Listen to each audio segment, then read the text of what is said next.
The legal dispute between Pooh Shiesty and Gucci Mane represents a significant shift in music industry conflicts. The situation moved from private label disagreements to federal court proceedings. This analysis breaks down the events, legal strategies, and business implications of the case. The focus remains on factual developments and structural industry practices. Pooh Shiesty appeared in a Dallas federal court for a detention hearing. The primary purpose of this hearing was to determine his bail status. Federal judges evaluate two main factors. They look at flight risk. They also assess the danger to the community. The charges against Shiesty are severe. The government alleges kidnapping and robbery. Because these charges involve violence and firearms, securing bond is difficult. The judge ultimately denied bond for the 26-year-old Memphis artist. He will remain in federal custody as the legal process moves forward. Reporter Bryson "Boom" Paul attended the hearing. He documented Shiesty's physical state in the courtroom. Shiesty rested his head against the wall. His left leg shook continuously. These observations highlight the immense stress of federal proceedings. A federal indictment carries strict sentencing guidelines. The reality of a denied bond means a defendant cannot prepare for trial from home. This changes the entire dynamic of legal preparation. The timing of this detention is critical for Shiesty's career. He just completed a previous jail sentence in January 2026. The music industry operates on momentum. A sudden return to custody disrupts recording schedules, tour dates, and promotional rollouts. The government's case relies heavily on testimony from FBI Special Agent Pamela Hansen. Her statements in court outlined the core of the investigation. The alleged crime took place on January 10, 2026. The location was Luminous Studios in Dallas. According to federal authorities, the incident involved 9 individuals. The group, allegedly led by Shiesty, organized an ambush. The target was Gucci Mane and his surrounding team. A recording studio is a standard workplace for musicians. Transforming this environment into a crime scene elevates the severity of the charges. Agent Hansen confirmed a major development during her testimony. Gucci Mane provided a formal statement to the Dallas Police Department. XXL magazine reports that the majority of the criminal complaints rely directly on information from Gucci and his associates. This detail represents a breaking point in traditional rap industry behavior. Historically, artists and executives avoid cooperating with law enforcement. They prefer to handle disputes internally. Gucci Mane built his early career on this exact principle. His decision to provide a statement indicates a shift in priorities. He chose legal and physical protection over unspoken industry rules. Hansen also provided details about the studio altercation. She testified that Gucci Mane attempted to stop the violence. According to the FBI, Gucci instructed his own security team to put the gun down. When Agent Hansen stated this in court, Shiesty shook his head. This physical reaction shows a clear disagreement with the government's version of events. Pooh Shiesty hired Bradford Cohen for his defense.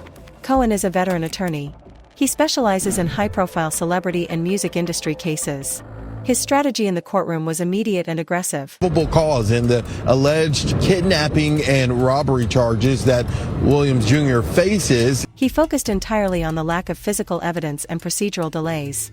During cross-examination, Cohen pressed Agent Hansen on the investigation's progress. Hansen admitted a significant detail. The FBI has not yet conducted official follow-up interviews with Gucci Mane. They also have not interviewed the other alleged victims. Hansen stated these interviews are scheduled to happen soon. This is a major point for the defense. Federal authorities secured an arrest and denied bond before finalizing interviews with the primary victims. Cohen used this fact to suggest the investigation is incomplete. Cohen then attacked the core motive of the case. The FBI claims Shiesty orchestrated the ambush to force Gucci Mane to sign a release form. In the music industry, a release form is a legal document. It terminates a contract and returns rights to the artist. However, Cohen pointed out that the government does not possess this document. The FBI lacks the actual contract. They do not have video surveillance of the alleged forced signing. Furthermore, the authorities have not recovered the firearms supposedly used in the attack. They also have no physical proof of the jewelry allegedly stolen from Gucci's team.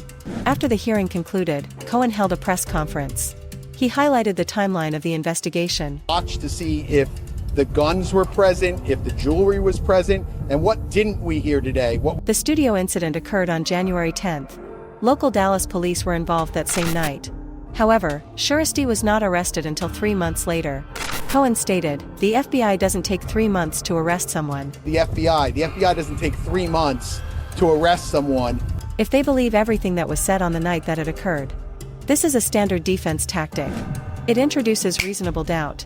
If a violent armed kidnapping occurred, immediate arrests are standard protocol for public safety. A 3-month delay allows the defense to question the urgency and credibility of the initial reports. Cohen aims to show the court that the government built a massive case on delayed statements rather than hard physical proof.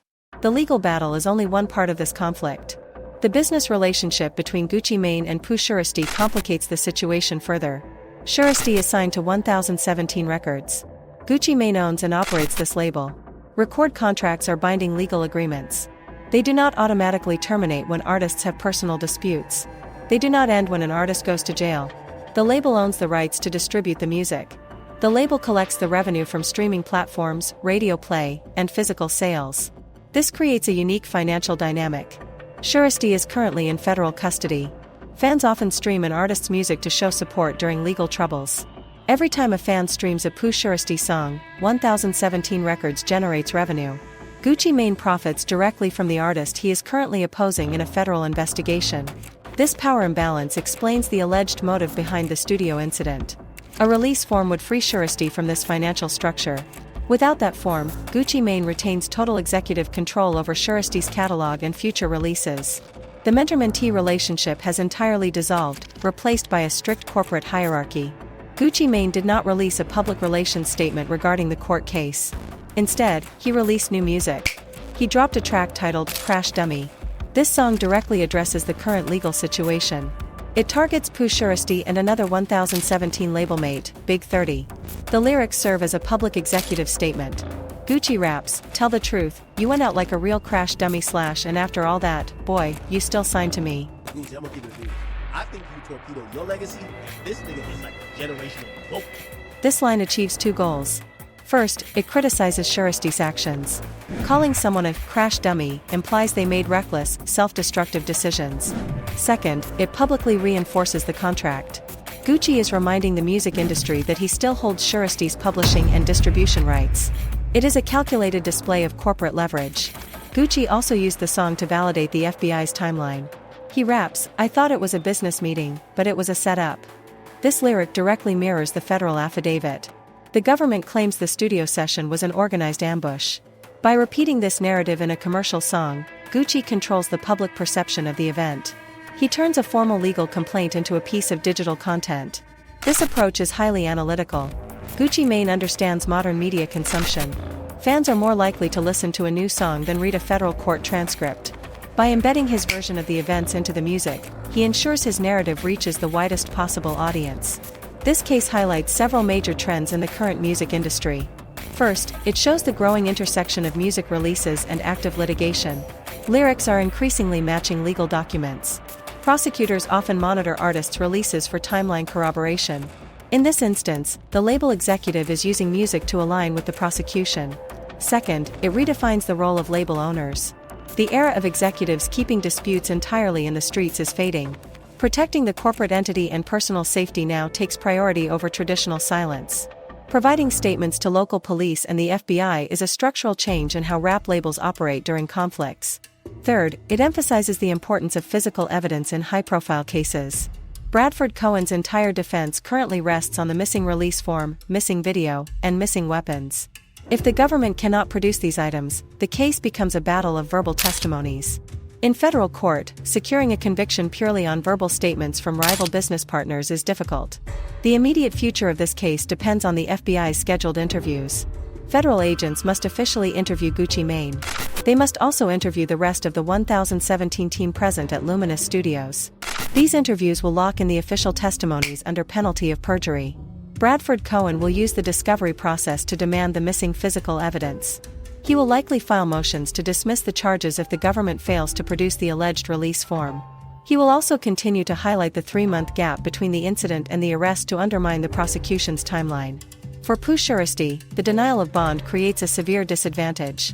Preparing for a complex federal trial from inside. A detention center limits communication with legal counsel. It also completely halts his ability to generate new income through touring or recording. For Gucci Mane, the business continues. He maintains control of the 1017 roster. He will collect the streaming revenue from Crash Dummy. He will also continue to collect revenue from Pooh Shiesty's existing catalog. The situation is a clear display of legal procedure colliding with music industry contracts. The personal relationship is over. The focus is now entirely on evidence, federal guidelines, and contract enforcement. The outcome of this trial will provide a clear precedent for how internal label disputes are handled when they cross into federal jurisdiction.